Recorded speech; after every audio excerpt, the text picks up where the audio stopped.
Fran Lab.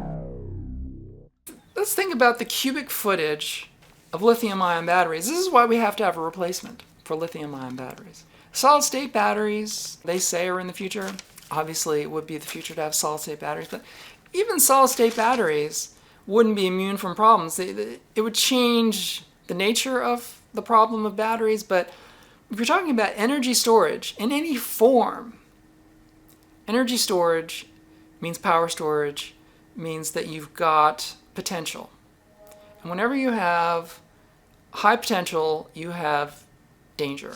So, going into the future, if we don't have a replacement for lithium-ion batteries, or we don't have non-flammable batteries of some type, non-explosive batteries of some type, you can see in the future we're going to have more and more problems.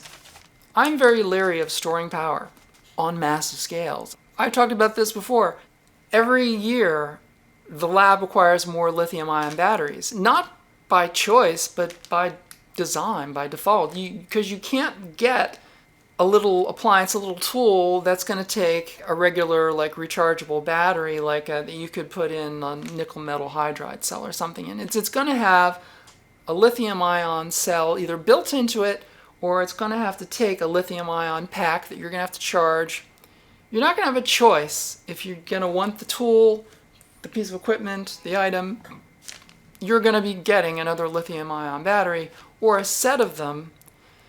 And as we have more and more and more of these batteries, how many of us are prepared for the statistical inevitability of failure of a battery? How many of you watching this video are prepared? You have a firebox, you have fire gloves, where you could actually pick up a burning phone spewing deadly gases.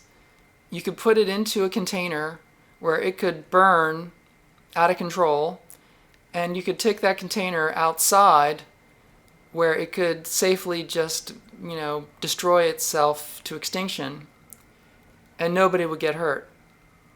How many of you watching this video have all those tools at your disposal for what would, in the course of your lifetime, be the inevitable event? Because statistically, they say 1 in a million batteries fail.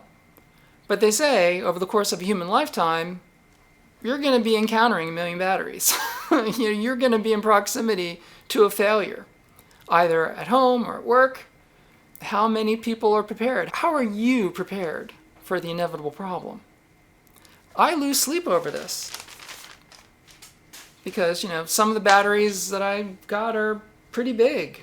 The ones in laptops, tablets, the ones in tools, drills, and if you got a whole, tool set, jigsaws, other kinds of saws, drills, other kinds of, routers, stuff like that, they're all now going to take a pack, and you're not going to have one pack to go around. Each one of them, now you've got 6, 7 packs. And, if you want to use the tools, you've got to have the packs charged. So now you've got a constant rotation of packs that are always under charge and always, have a high potential. Just figure out the math. Years, batteries.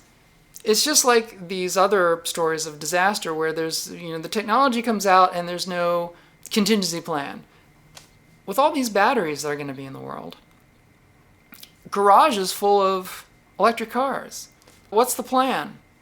What's the plan for garages that have hundreds of electric cars in them and charging stations?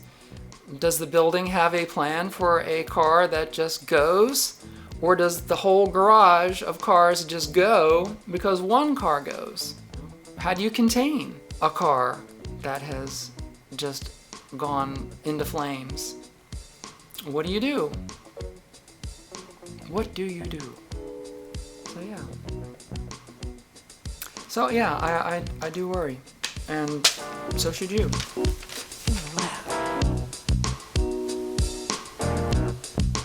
That's where I work. In the lab. Go berserk. In my lab. That's where I work.